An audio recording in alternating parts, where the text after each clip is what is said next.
चलो कैसे हो आप लोग। Welcome to online group study with Namrata. आइए आज हम लोग पढ़ते हैं अलजेब्रा जो क्लास 6 के लिए रहेगा कोई कोएफिशिएंट के बारे में। लास्ट क्लास में हम लोगों ने पढ़ा था वेरिएबल, कांस्टेंट, टर्म्स।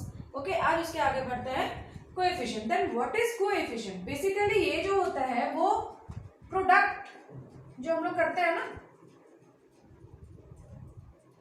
जो मल्टीप्लाई होता है और जो रिमेनिंग जो बचता है, ये सब तीनों में अपना सपोज कि 7x y z। ओके, तो इसमें अगर इसमें एक तरह से देखो, आपका अगर पूछता है कि what is the coefficient of 7 का कोएफिशिएंट क्या है, देन 7 किसके साथ मल्टीप्लाई हो रहा है वो आपको देखना है कि मल्टीप्लाई किसके साथ हो रहा है। तो 7 का मल्टीप्लाई जो 7 को छोड़ के रिमेनिंग क्या बचा हुआ है, रिमेनिंग में है एक्स वाई जेड।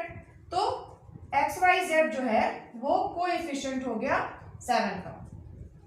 ठीक है, अगर फिर बोलता है कि एक्स का हमारा कोएफिशिएंट क्या है, तो एक्स को छोड़ के रिमेनिंग क्या उसके साथ मल्टीप्लाई हो रहा है वो हमारा एक्स का कोएफिशिएंट हो जाएगा। अगर एक्स का बोलता है तो 7 बच रहा है y और z, तो 7y/z is the coefficient of x, means की इसी तरह से अगर y का बोलता है, आप लोग पता है y का क्या होगा, ये y को छोड़ देना है, इसके अलावा क्या बचा हुआ है 7x और z, तो 7x और z, तो 7xz is the coefficient of y। Simple है। तो ये कोएफिशिएंट मतलब कि जो आप लोग जो प्रोडक्ट दे रहे हो, ये जो प्रोडक्ट हम लोगों को निकालना होता है, पूरा निकालना नहीं, मतलब कि मल्टीप्लाई जो हम लोग कर रहे हैं, आप इसको डिलीट ही कर दो। ठीक है, ये मल्टीप्लाई जो कर रहे हैं, उस मल्टीप्लाई में जिस चीज का वो कोएफिशिएंट पूछ रहा है उसमें रिमेनिंग जो बच रहा है वो उसका कोएफिशिएंट होगा। ठीक है, ये जो है वो कांस्टेंट या वेरिएबल, न्यूट्रल कुछ भी हो सकता है। ठीक है, अब इसके बाद आगे देखते हैं।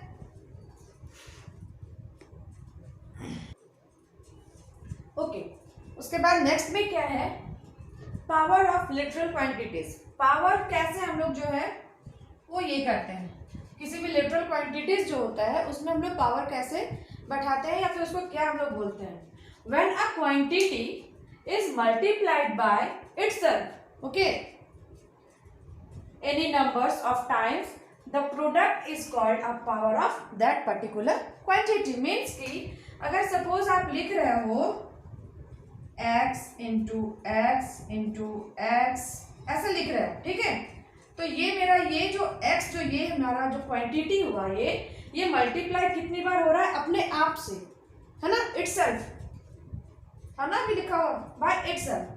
x जो पर्टिकुलर ये क्वांटिटी है वो अपने आप से इटसेल्फ से कितनी बार मल्टीप्लाई हो रहा है, तो 1 2 3 1 2 3 टाइम्स हो रहा है। तो ये जो प्रोडक्ट हमारा आएगा x के ऊपर हम लोग 3 डालेंगे। अब इसके x के ऊपर जो 3 डालते हैं इसको हम लोग क्या बोल सकते हैं, या तो x क्यूब्ड बोल सकते हैं, x क्यूब्ड बोल सकते हैं, या फिर x टू द पावर 3 भी बोल सकते हैं।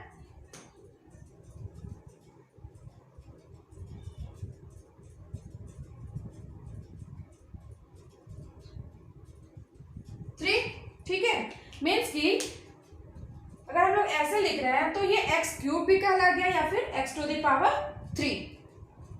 अब इसके जगह पे अगर हम लोगों का रहता एक्स इंटू एक्स, तो x to the power 2, means कि इसको एक्स स्क्वायर बोलते हैं। ओके, अब इसके बाद अगर मान लो कि अगर आपके पास बोलता है कि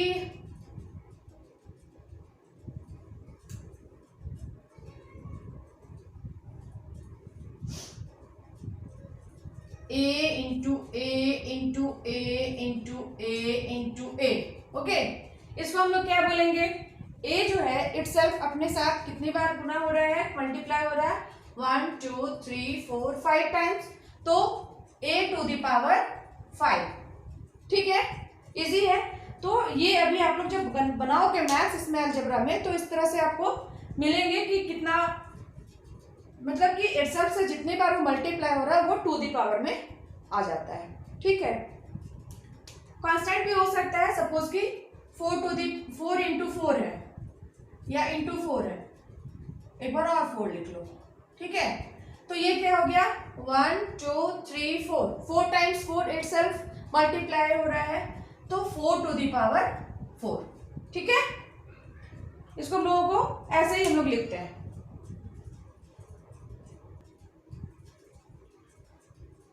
इसके बाद आप लोग देखो, जैसे कि suppose n into n into n into n अगर हम लोगों ने लिखा है तो n टू दी पावर 4, इतना दूर तो समझ में आया हुआ है। तो इसमें बेस क्या हो गया हम लोगों का, बेस तो यही हो गया ना, n जो हमारा आ रहा है, तो इसमें बेस जो है n हो गया। ये जो 4 है ये क्या हो गया, ये हमारा एक्सपोनेंट हो गया। इसको आप एक्सपोनेंट भी बोल सकते हो या फिर इंडेक्स भी बोल सकते हो या फिर पावर भी बोल सकते हो, ठीक है। लेकिन बेस हम लोगों का यही रहेगा। अब कुछ भी ले लो, सपोज कि y लेते हैं, y into y into y, then what will be the base, base is y, ये y क्यूब हो गया हम लोगों का, बेस इसका हो गया y, इसका एक्सपोनेंट क्या हो गया 3, पूरा ही लिख देती हूँ, एक्सपोनेंट हो गया 3, पावर कितना हो गया, पावर भी 3, या फिर अगर इंडेक्स भी अगर हो, इंडेक्स भी 3, ठीक है। तो ये आप लोगों को बस अभी आगे क्वेश्चंस आप लोग बनाओगे तो एक्सपोनेंट, इंडेक्स, पावर ये सब समझ में आ जाएगा अच्छे से, ठीक है। इसमें याद रखने वाली बात आप लोगों के साथ होगी, सपोज कि x टू दी पावर 1 है, दैट मीन्स कि x, ठीक है, क्योंकि ये मल्टीप्लाई तो किसी के साथ हो नहीं रहा है, या फिर सिर्फ अगर x दिया हुआ है तो इसका एक्सपोनेंट जो है वो ऑटोमेटिक हम लोग 1 मानेंगे, मतलब x टू दी पावर इसका 1 है, ओके। या फिर अगर x टू दी पावर 0 है, ठीक है, कोई सा भी अगर फिक्स क्वांटिटी आपका दिया हुआ है, बेस जो आपका है वो उसके पावर में अगर 0 है तो ये हमेशा 1 होता है, ठीक है। ये अपना, ये आप लोग याद रखोगे that x to the power 0 is equal to 1। आप किसी का भी पावर ले लो, सपोज 4 टू द पावर 0 है तो it will be always 1, got it. इसके बाद सपोज कि आप लोग अगर मान लो कि 7x स्क्वायर y क्यूब को हम लोगों को लिखना है, ठीक है। प्रोडक्ट हम लोग इसका कैसे क्या करते हैं इंडेक्स के साथ, इसमें क्या क्या चीज होगा, 7 तो होगा ही, मल्टीप्लाइड बाय x के साथ मल्टीप्लाई हो रहा है, कितनी बार है x, 2 times, then x into x into y भी है, y कितनी बार है 3 times, y into y into y. तो ये पार्टिकुलर जो है ये प्रोडक्ट हो गया। सपोज कि आपका 9xy है, ये तो सिंपल है, 9 के साथ x हो रहा है मल्टीप्लाई इंटू y हो रहा है मल्टीप्लाई, ठीक है। या फिर आपके पास मान लो कि 5a क्यूब b4 है, ठीक है। ये हमेशा याद रखोगे, ये जो हमारा जो कांस्टेंट आता है ना वैल्यू, कांस्टेंट वैल्यू हमेशा हम लोग पहले रखते हैं, ठीक है।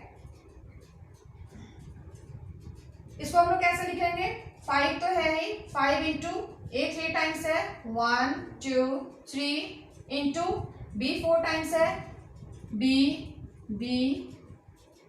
4 times, then this is the product of this particular number, okay.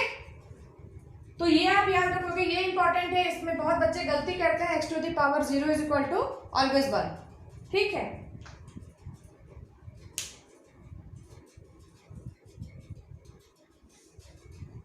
Next में हम लोग पढ़ते हैं degree. What is degree, discuss about degree. It is the greatest of the exponent, exponent is power और index whatever you can say, of its various terms, ठीक है। Various terms जो हमारे साथ पास लिखे हुए हैं, सपोज कि 8x² plus 3x5 minus 4x cube. Okay, suppose ये हमारा ये एक टर्म दिया हुआ है, तो इस टर्म में वेरियस टर्म जो दिया हुआ है, इसका जो एक्सपोनेंट है, जो ग्रेटेस्ट एक्सपोनेंट है, वो इसका डिग्री कहलाएगा। सपोज कि पहला टर्म क्या है हमारे पास 8x स्क्वायर, ठीक है। तो ये जो x का जो वैल्यू है, जो पावर है, वो x का पावर जो हो गया, x का जो ये 2 हो गया, ये 3x स्क्वायर में जो है 3x टू द पावर 5 में है, इसमें x का पावर कितना है 5 है, तो ये इसका एक्सपोनेंट 5 हो गया। और माइनस को भी ध्यान नहीं देंगे, ये बस सेपरेट कर रहा है, 4x क्यूब है, तो x का इंडेक्स कितना हो गया पावर 3, तो x का इसमें हो गया 3। इतना तो हम लोग समझ गए कि जो पावर है उसको एक साथ ये मैं बतला रही हूँ आप लोगों को, वेरिएबल जो हमारा अगर सेम वेरिएबल रहता है तब, ठीक है। इतना जान गए आप लोग। इसके बाद है कि व्हाट इज डिग्री। अगर बोला जाए कि इस पार्टिकुलर जो हमारा दिया हुआ है टर्म, इसमें हमारा डिग्री क्या है, तो what is degree, it is the greatest power, जो है जो सबसे बड़ा जो पावर है, सबसे बड़ा कौन सा है, ये 5 है, तो डिग्री क्या हो गया हम लोगों का, degree of this particular term is 5। Okay, तो 5 इज द आंसर। ये आप लोगों को अभी ये मैंने बतलाया जब अगर वेरिएबल हमारा सेम हो, ठीक है। अगर वेरिएबल अलग अलग होता है तो उसमें हम लोग अलग अलग वेरिएबल्स को ऐड कर देते हैं, जैसे मैं बतलाती हूँ आप लोगों को। सपोज कि 4x square y cube minus 3x cube y 5, या इसको 5 नहीं आप 6 लिख लो, ठीक है, और 6x y स्क्वायर, ठीक है। अब इसमें हम लोग पर्टिकुलर एक एक टर्म को साथ में लेके चलेंगे। Suppose 4x square y square y cube, ये हमारा वेरिएबल डिफरेंट है, तो अगर डिफरेंट वेरिएबल है और उसमें अगर डिग्री निकालना है तो ऊपर का जो पावर है उसको हम लोग ऐड करते हैं।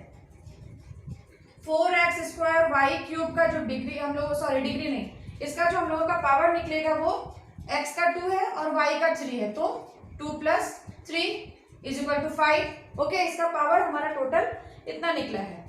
फिर यहाँ पे है 3x क्यूब y 6, इसमें हम लोग इसको और इसको ऐड करना है, मतलब 3 + 6 9। समझ में आ रहा है आप लोगों को ना। फिर लास्ट में टर्म जो बचा हुआ है 6xy स्क्वायर, तो x के ऊपर में कुछ नहीं है पावर, मतलब ये बतलाया था अगर x के पावर नहीं है कुछ भी तो हम लोग उसको 1 काउंट करते हैं ऑटोमेटिकली, तो 1 + y का पावर 2 है 3, ठीक है। अब पूछता है कि what is the degree of this particular polynomial terms, तो हम लोग क्या बोलेंगे, डिग्री क्या है, मतलब जो हाईएस्ट है, जो ग्रेटेस्ट है, ग्रेटेस्ट क्या है 9, तो 9 is the degree of this particular term. Got it. अभी आप लोग इसका ये जो चैप्टर आप लोग करोगे उसमें आप लोगों का यही करना है, तो ध्यान से करोगे इसको। ये मैंने आपको सेम और वेरिएबल्स, जो अगर सेम वेरिएबल हो या फिर डिफरेंट वेरिएबल्स हो तो दोनों में मैंने बतलाया है, ठीक है। और इसके एक आगे का चैप्टर भी मैं बतला देती हूँ।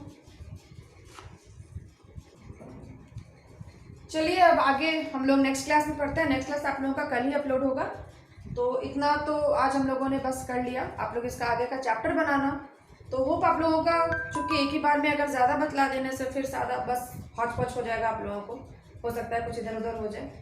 तो कल हम लोग इसके नेक्स्ट क्लास में सीखेंगे हाउ टू ऐड और सब्ट्रैक्ट। ओके, तो अगर ये वीडियो आपको पसंद आया हो या फिर आपको समझ में अच्छे से आ गया हो तो लाइक ज़रूर करना, शेयर भी करना अगर किसी को नीड हो, और सब्सक्राइब अगर नहीं किया हो अभी तक तो सब्सक्राइब भी ज़रूर करना, क्योंकि इसके आगे हम लोग सारा चैप्टर धीरे धीरे एक एक करके कंप्लीट करेंगे। Okay, thank you for watching.